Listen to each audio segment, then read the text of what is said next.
She owes $81,000 on this thing? No, she does not. Yeah, man. No, well, I mean, she you does saw not. what they pitched her. Oh my gosh. And she took in a free and clear 14 grand trade? Well, look at all the stuff she got. Extended warranty and all Oh my gosh. How do you buy a 77 MSRP car, virtually put $15,000 down, and owe 81? They did not give her any discount on the sales price of the unit. She's got this 5-year, maybe that's cancelable. It's a $900. Oh my goodness. What's her payment? Right now, I mean, You want to just quickly ask her? What's her payment? Sure. I want to know what she's currently paying. She might not have made first payment yet, but I just need her to tell me. Bro, it's not for her. It's not for me. It's not for us. Sorry, to get information. It's for her. 522 every 2 weeks. She is so hosed. It's not even funny. I'm trying to just wrap your head around. I showed her the window sticker of theirs. I'm like, you had 14. How do you buy a $77,000 car, put 14 grand down, and owe 81?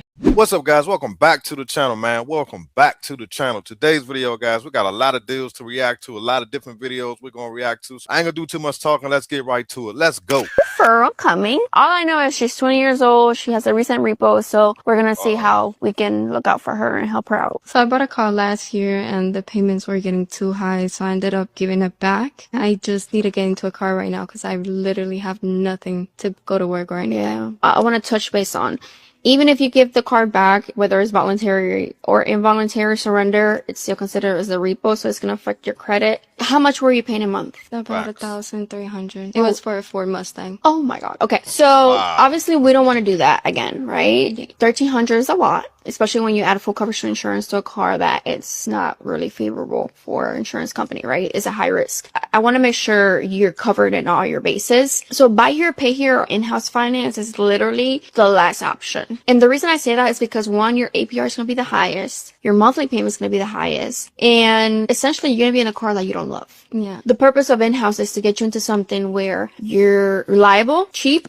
suggestion wise. There's a 2010 Toyota Corolla with 130,000 miles that we have on the lot. I'm looking for something more sporty. I don't know if you have anything.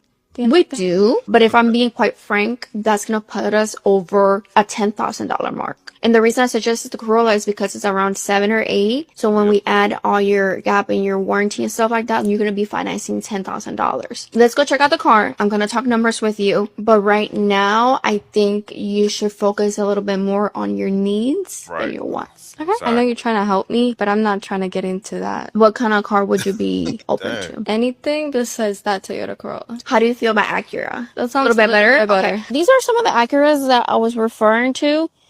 These are all TLs though, which are V6. It's not like super fast like a Mustang, but at least you get like a little bit of a bigger motor. They should be unlocked. Go check them out. See what you think. And then if you want to talk numbers on any of these, we can do that.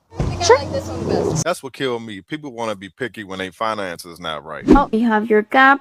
You have your 3-year warranty or 36,000 miles, so whatever comes first. Your taxes are around $850 with the $3,500 down that we spoke about. You'll be financing $11,518. So that put us at $3,000 down, 58 payments of $270. So you're looking at $440 a month. Wow, that's crazy. I would have picked the daggone Corolla. I probably would have tried to save up some more money and just pay cash for that car.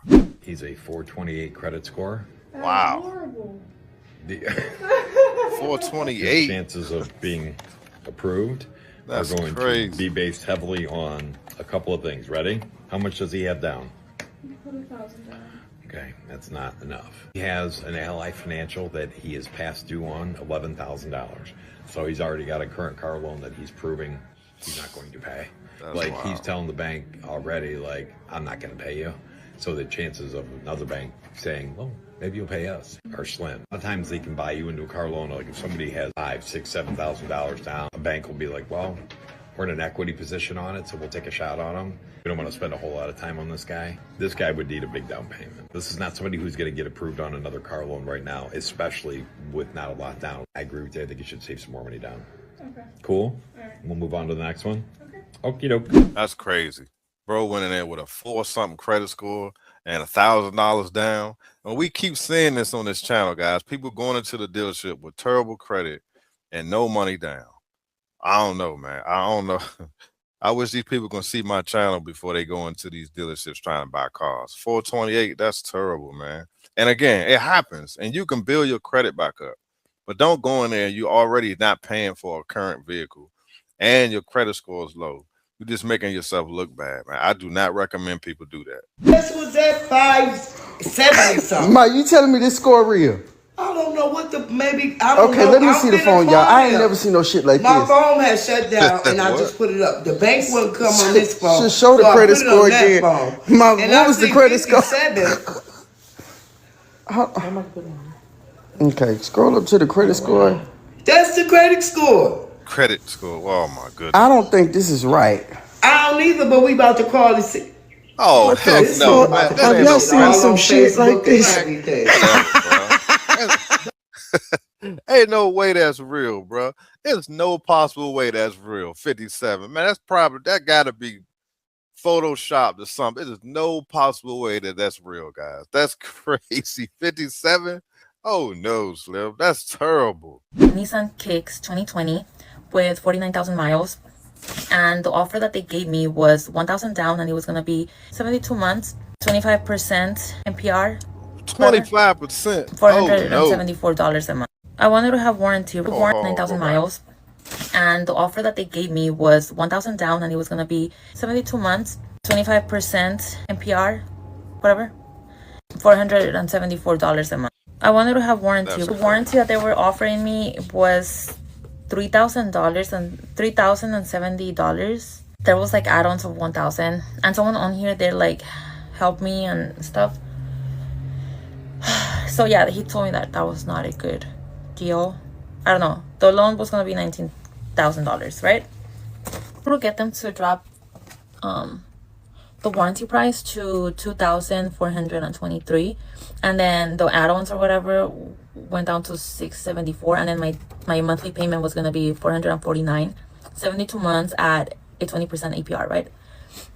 But I don't know. I felt a little bit pressured. I told them I was gonna go eat and I was gonna come back, and I made it seem like I was gonna get it because I felt a little bit like they were on me. I don't know. So I needed to get the fuck out of there. That was the offer. See, again, that's clearly a situation where she needed somebody to be there to help her. They are solely just taking advantage of her, man. And I hate to see females get taken advantage of like this by car dealerships. 20%, bro. And I just showed y'all in my last video where the car salesmen were saying that $1,000 payment is too much. Car payments with high interest rates is too much. How much is too much for a car payment? There's never too much. How much is too much for a car payment? Depends on your interest rate. If your credit is bad, you're gonna pay too much for that car. And here you are right here, these people trying to get this woman to sign for a 20% interest rate. Then they throwing all these warranties and all this stuff in the deal. Unbelievable, guys. Leave your comments. I work with exotic cars, and these are the top 5 careers I see of people that come in here and buy them. Number 1 is obviously real estate development. We see that all the time, all across the board. Everyone in every state, real estate development does extremely well. Where it starts to get more shocking is what you see after that. The people that can afford the nicest cars don't necessarily have the fanciest degrees, but they do random things. Yep. After that is where you get into people who own plumbing businesses, lighting businesses, electrical businesses. The emphasis is that they all own their own business. We see it all the time. People who started their career as a plumber and then grew and scaled to own their own company, and now they make way more than a plastic surgeon. So if you want to be able to casually buy a $300,000 car, don't ignore these kind of jobs. Yeah, I kind of agree with her, man. People think you got to be a lawyer or some kind of Wall Street person to buy exotic cars, and where you have people who do plumbing and, like she said, have the jobs where you got to actually use your hands and actually have a skill. Somebody see a plumber and think he broke. You feel what I'm trying to say? And a lot of times those be the people who actually got the money and actually buying these exotic cars. I know a lot of folks who didn't go to college and making a real good living for themselves. The car got repossessed, and I mean, obviously it's our fault. It gets repossessed when you don't pay your bill, and we didn't pay the bill because we had to choose between paying the car bill or paying rent. That's on us. To get the car back is $1,600, and the car is only worth $2,000, but we owe $8,000. So logistically, it makes no sense for us to go pick that car back up, but that leaves my husband out of a car. I said 1,000 times. Uh-oh. Miss Crystal Green, get real results. My credit score. Oh, man. What? My credit score was but 400 in the fours. It's 810 right now. What is it? 810. Stop it. Get some help. Oh, okay. 810. These are results. Miss Crystal got my credit score to an 810 right now. We pulling up. We No money down. off the lot. This is check straight from Navy. Straight No money down. Straight No from money Navy. down. Straight from Same Navy. thing Federal. Cam, That car, about to say Cam, but yeah. No money down, straight off the line. Oh, it's man. going down in a major way. It is. Set in a up. major way. Man, I can understand her being happy about having a credit fix, but first thing you do when you get your credit fix is go buy a 80, 70, or $80,000 SUV. Now, there's a reason why your credit score is 400. That means you're not paying your bills. So you go and buy the most expensive truck you can find as soon as you get your credit fix. See, that's what I'm saying. It be the mindset of certain people, bro. Like you can't do that. You know what I'm saying? You can't do that. Not saying that this lady don't own a home. Maybe she already own a home.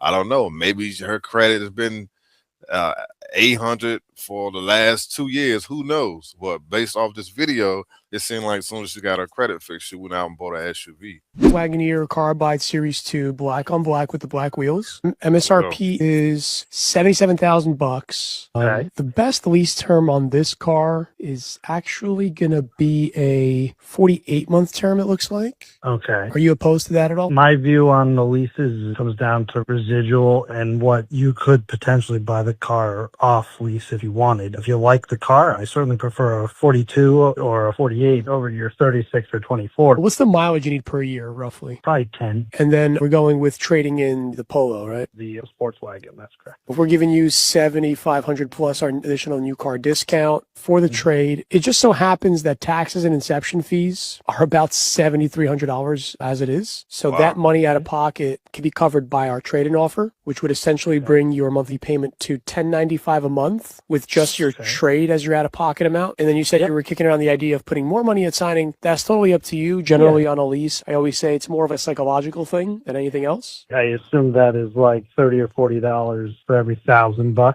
The $1,000 over the 48 term, it's $20 really. So just to give you an idea, if we did an additional $5 on top of the offer that we gave you on the car, so your vehicle plus $5,000, that's on the higher end of where you said you wanted it to be in terms of the out of pocket. $965 a month is the lowest this car will be payment wise. I did have another offer in another vehicle, but they're playing games as usual. So I'm fully aware of the way it was. They offered me $922 a month with $5,000 down and my trade. They then went and said, we have this car, but if you can get rid of the premium package, there is one we can discount. Of course, was the wrong color. Yeah, I see why. Their vehicle, I just looked it up. It has aged unit bonus cash, which this one in particular does not have. If I have to walk into that dealership to get this done, I don't want to do it. You won't have to. I have another vehicle that is a comparable vehicle. It's the Overland Appearance Package. And this one does have the extra bonus money. And with that, we'd be able to be more aggressive. If you told me you were from the start a bit open, I would have just suggested that to begin with. With that Carbide, assuming you get approved with this bank, you're going to be at about $860 a month. I might see if I can even do a bit better. If we're going with a non-Carbide car, similar MSRP, just a different appearance. Payment-wise on this car, it's going to have an extra $2,000 incentive on it because it has the aged unit cash. This one's going to be really interesting. We can get this payment all the way down to $742 a month.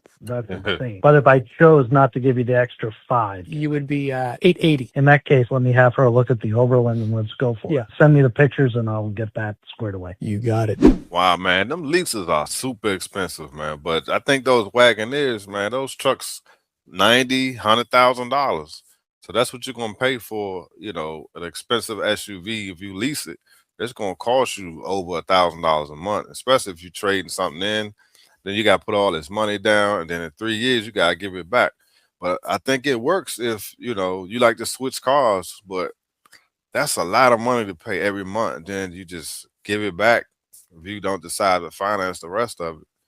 It's just like something that expensive, man. I don't know, guys. That's just saying that just seems like a lot of money to pay a month for a car you're gonna get back. But I mean, a lot of people lease expensive cars. That's why I always say the Audis, the Mercedes, the BMWs, it's best to lease them because not only are the monthly payments high, the maintenance on those cars are high, especially the BMWs and Mercedes. He's got no money down, no code, and he doesn't want to trade in his car. Did he get lost on the way to the coffee shop or something? He's here. He pulled up with his pay stubs. Yes. No, I'm saying this is a car dealership. Yes, that's crazy. So we have 0 down. He's got a 450 score. He's not trading his car, so getting repoed, so he can't trade it. Well, he's got a 0 down and a 450 score. Do you have any income information yet? It's $14.98 from an investment per month. When they have a 450 score, it normally 0 down doesn't get us anywhere. So Yeah, I would that's just let crazy. him know that we are going to submit it, and that we'll be in touch over the next 24 hours. In the meantime, he should work on possibly coming up with some money down. We should know something this afternoon or tomorrow morning, and then let's move on. See, this proves my point, guys. I always tell people, do not go into the dealership with a low credit score, because first thing they're going to do is shoot your credit through 50 banks, knowing they're not going to approve it. You feel what I'm saying? And I believe some of these dealerships get kickbacks when they just even submit an application for a loan. You can understand what I'm saying? So it's just crazy to go into a dealership with no money down, below 500 credit score. You don't want to trade in the car you have, because you can potentially use that as a down payment if it's paid off. And he's saying the car might be repo because they ain't paying for it. That's crazy, man. I don't know what some people be thinking, guys. That's just, why do that to yourself? I told myself a long time ago, when I was struggling trying to get my credit together, I was not stepping foot into a car dealership unless I had at least a 680 or above credit score. If it's not 680 or above, you better go through your credit union, and more than likely you should be going through your credit union anyway. If you're a member of a credit union, you should be getting your financing from there, unless you're going to lease, because then you got to lease with the dealership. I do not recommend any one of you guys to go to the dealership and you know your credit is not right. All they're going to do is have you sitting around. They're going to submit the application. The bank's going to take 5 hours to get back to you. Then they're going to tell you they're going to call you the next day. So you done wasted a whole day. You done ran your credit through 50 banks and you're still not going to get a car. So just work on your credit first. And if you must have a car, rent one, or keep saving up your money and just pay cash for a car. Don't go in there and embarrass yourself, because they're going to laugh at you in the back. I'm telling you. I know I got plenty of friends that who are car salesmen, and they will be laughing at you in the back. So just know that. And also, guys, this is what I've been noticing lately, especially on social media, and this is something I wanted to talk about. Is lately a lot of car dealerships have been using young females. Well, not all of them aren't young. They've been using females to sell cars. Every time I turn on a social media platform, first thing I see, because I mainly follow people who talk about cars, who deal with, I follow a lot of car salesmen. And the first thing I see is this when I open up my platforms. You want some senoritas? First, you need to buy Mercedes. Check this out, 2021 Mercedes GLE 350. Mercedes is not BMW, it's top of the line. Beautiful interior. In the back, we have space for you and me. This car has everything you need, even double airbags. This beauty is available for a test drive in Highland Park, Illinois Car Hunter. See what I'm saying? I'm not necessarily saying I'm mad about it. I mean, hey, it is what it is, but it's getting out of control. And I'm not done. Check this one out. We see all your comments, and even though we like to poke fun at other brands, we love all cars, we don't discriminate. And even though we are a Jeep store, we also have BMW, Toyota, Kia, GMC, and Chevy, and plenty more at LAX CDJR. Hey, you can't be mad. Hey, it's all over social media. So leave your comments, guys. What do y'all think about some of these deals? Also, what do y'all think about the last two videos I showed you? Appreciate y'all watching. I'll see y'all on the next one. Peace.